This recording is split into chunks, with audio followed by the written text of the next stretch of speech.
Are you always in a hurry? It may be more harmful than you think. One of the key observations I've made recently: hurry may well be the root of a lot of evil, and particularly, it may play a significant role in the accumulation of clutter, unfinished projects, and unused things in the so-called hoarding, as well as all other kinds of imbalance in life. Let's take a look. Hurry, haste, shortage of time. What is the effect of that? It changes the decision-making process, favoring expedient decisions and postponing everything else, including decisions that are good, healthy, beneficial in the longer term, but aren't urgent.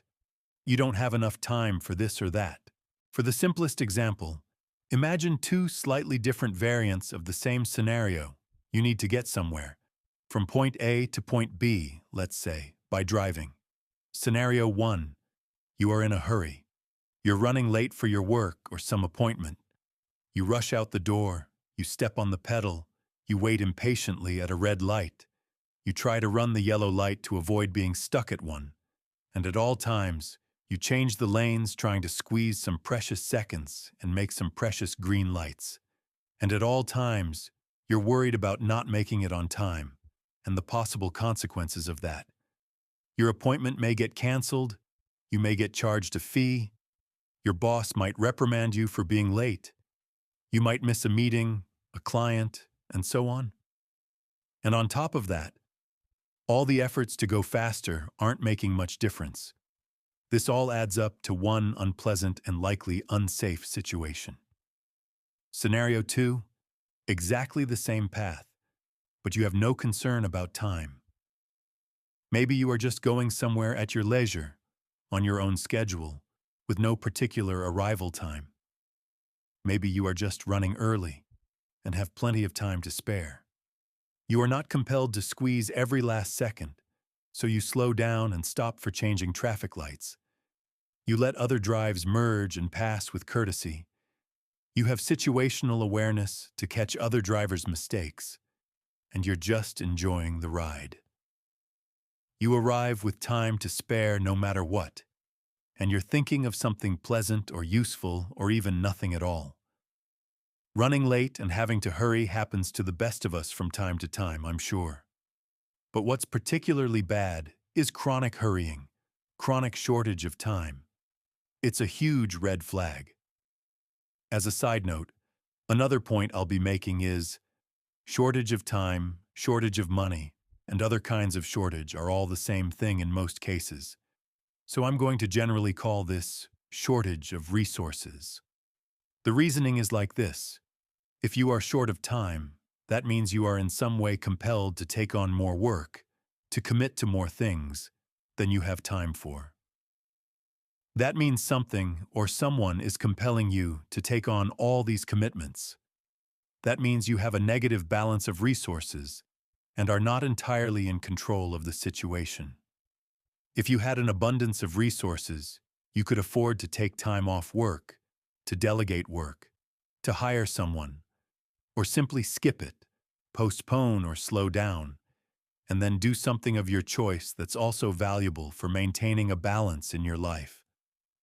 You could take the time to purge, declutter, and organize your things, for one example from our favorite topic of the so-called hoarding.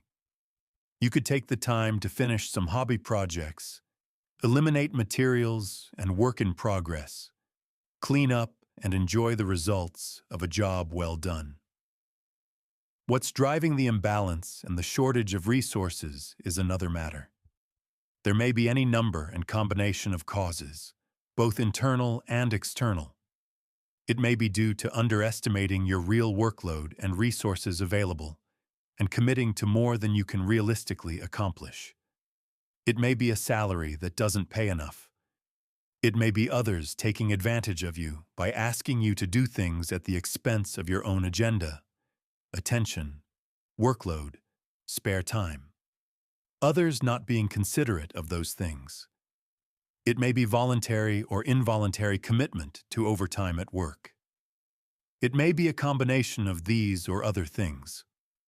This is also highlighted in my zero surplus theory. Chronic hurry doesn't have a one-to-one correlation to so-called hoarding.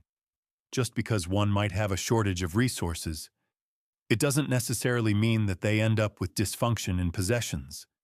It only happens in combination with certain acquisition and retention patterns and other factors. And conversely, abundance of resources and opportunities doesn't guarantee that no dysfunction in possessions occurs. There will be plenty of cases where, even under all the favorable conditions, stuff builds up and purging doesn't happen. But, whatever the situation, chronic hurrying, that is, shortage of resources, will have a negative impact on it. And, I'd like to reiterate, it's a huge red flag. I know firsthand exactly how it's possible to get into a point of no return situation, a catch-22. No matter what you do, other aspects of your life start blowing up, and parties concerned refuse to wait. Now, getting out of such a situation is the million-dollar question, which I will be discussing in my upcoming Super Traps framework. Suffice to say, it's extremely insidious and deserves a very serious discussion. Stay tuned as we continue to explore all these concerns and solutions.